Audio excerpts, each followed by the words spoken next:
Satu, upah didasarkan persatuan waktu. Ketentuan ini membuka ruang adanya upah per jam. Ketika upah dibayarkan per jam, maka otomatis upah minimum akan hilang. Jadi saudara sekalian, saya ingat ketika saya di Amerika Serikat, memang orang suka di upah per jam karena banyak uangnya. Per jamnya itu bisa berapa puluh dolar gitu ya. Bisa 50 dolar. 50 dolar itu kalau uang Indonesia ya 750 ribu rupiah. Tapi itu per jam, per 1 jam. Jadi kalau kerja 8 jam, bisa dikalikan 750 ribu dikali 8 jam. Di atas 5 juta per hari ya, bayangkan ya. Karena itu negara-negara maju ya suka dia per jam, tapi kita kalau per jam berat kita ya. Kedua, upah minimum hanya didasarkan pada UMP. Upah minimum kabupaten kota UMK dan upah minimum sektoral kabupaten kota dihapus. Nah, ketentuan ini tentu merugikan para buruh. Kenapa? Karena UMP itu adalah cenderung dia lebih kecil dibandingkan upah minimum kabupaten kota. Karena dia diambil yang rata-rata, tapi rata-ratanya pasti jauh lebih kecil.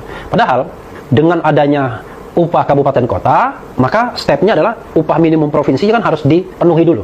Misalnya UMP-nya 100 ribu, maka upah minimum kabupaten kota bisa tidak 100 ribu, tergantung kabupaten kota di provinsi tersebut. Tetapi tidak boleh kurang dari 100 ribu. Nah, itulah maknanya. Jadi dengan menghilangkan upah kabupaten kota, maka menghilangkan kesempatan buruh pekerja untuk mendapatkan UMP yang lebih besar. Ya, mendapatkan upah yang lebih besar dari UMP. 3. Sanksi pidana bagi pengusaha yang membayar upah di bawah upah minimum dihilangkan. Coba bayangkan ya. Artinya, kalaupun upah minimum ditetapkan dan pengusaha membayar di bawah upah minimum, maka tidak akan ada sanksi pidana. Jadi saudara sekalian bisa dibayangkan betapa mandulnya yang namanya regulasi UMP tersebut. Yang keempat, tidak ada denda bagi pengusaha yang terlambat membayar upah. Ini juga bisa kita bayangkan. Kalau misalnya nanti maladministrasi atau uangnya tidak ada dan lain sebagainya, maka tidak ada yang namanya keinginan pengusaha untuk membayar upah tepat waktu.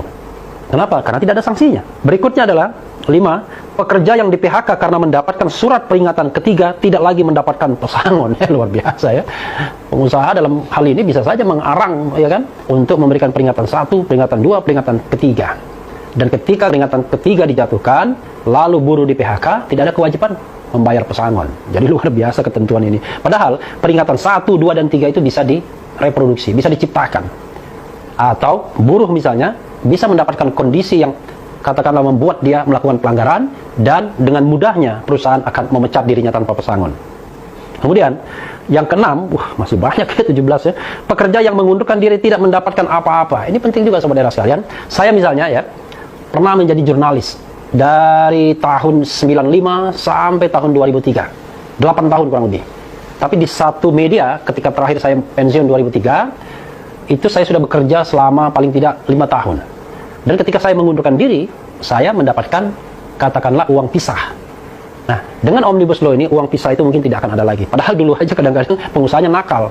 Pernah dia mengatakan, kami tidak punya kewajiban apa-apa membayar, kan Anda mengundurkan diri. Buruh yang tidak paham soal itu akan menerima, tapi yang paham akan menuntut uang pisah tersebut. 7. Pekerja yang di PHK karena terjadi perubahan status, penggabungan, peleburan, atau perubahan kepemilikan perusahaan tidak lagi mendapatkan pesangon. Wah, ini luar biasa ini. Jadi kalau caranya untuk mem-PHK tanpa pesangon adalah cukup melakukan integrasi perusahaan. Jadi kalau misalnya ini ada perusahaan, biasanya orang menyebutnya sister company. Kalau dia digabungkan, penggabungan itu, jadi ada merger, ada akuisisi ya, kita tahu bahwa kalau misalnya perusahaan itu merger, bergabung antara satu perusahaan dan perusahaan lainnya, maka ketika buruh atau pekerjanya harus di PHK karena merger atau akuisisi itu, tidak ada kewajiban membayar pesangon. Luar biasa ya. Wajar saja kalau buruh mau mendemo undang-undang Omnibus Law ini. Berikutnya adalah 9. Pekerja yang di PHK karena perusahaan pilot tidak lagi mendapatkan pesangon. Lagi-lagi masalah ya. Karena kita tahu, saudara sekalian, pengusaha atau perusahaan yang pilot itu harus membayar kewajiban terlebih dulu kepada pihak ketiga. Jadi yang jadi persoalan adalah tidak ada kewajiban kepada buruh atau pekerja sebagai pihak ketiga. Jadi yang akan di-entertain barangkali adalah para investor. Mereka yang memiliki piutang terhadap perusahaan yang pilot tersebut. Tapi kewajiban terhadap buruh dan pekerja tidak ada lagi. Jadi itu yang luar biasa juga. Poin 10 berikutnya adalah pekerja yang meninggal dunia kepada ahli warisnya tidak lagi diberikan sejumlah uang sebagai pesangon. Wah, ini sih, kalau ini sih zalim ya.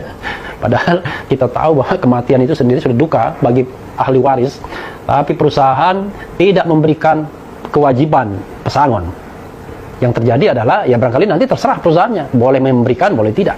Padahal bisa jadi dia meninggal dunia karena sedang menjalankan tugasnya. Dan ini harus diklarifikasi lagi yang seperti ini ya. Kemudian berikutnya adalah pekerja yang di PHK karena memasuki usia pensiun tidak lagi mendapatkan pesangon. Waduh, lama-lama buruh hanya diperas ya kan. Jadi sobat daerah sekalian begini, kalau kita kaitkan dengan kesejahteraan di negara-negara maju ya, seperti Belanda, negara-negara Skandinavia, mereka memang besar pajak. Jadi seorang buruh, seorang pekerja, itu kadang-kadang penghasilannya itu dipotong 30, 40, 50%, sampai 50%. Di Denmark kalau tidak salah mungkin sampai 60%. Tetapi jangan lupa, uang yang dipotong itu memberikan kesejahteraan kepada buruh dan kepada pekerja ketika mereka pensiun dari perusahaan tersebut. Dan ketika mereka pensiun, mereka jelas penghasilannya per bulan sampai meninggal dunia. Kalau kita bayangkan, ketika di PHK, tidak perlu atau tidak ada pesangon. Nah ini masalah yang luar biasa, ya, sobat daerah sekalian.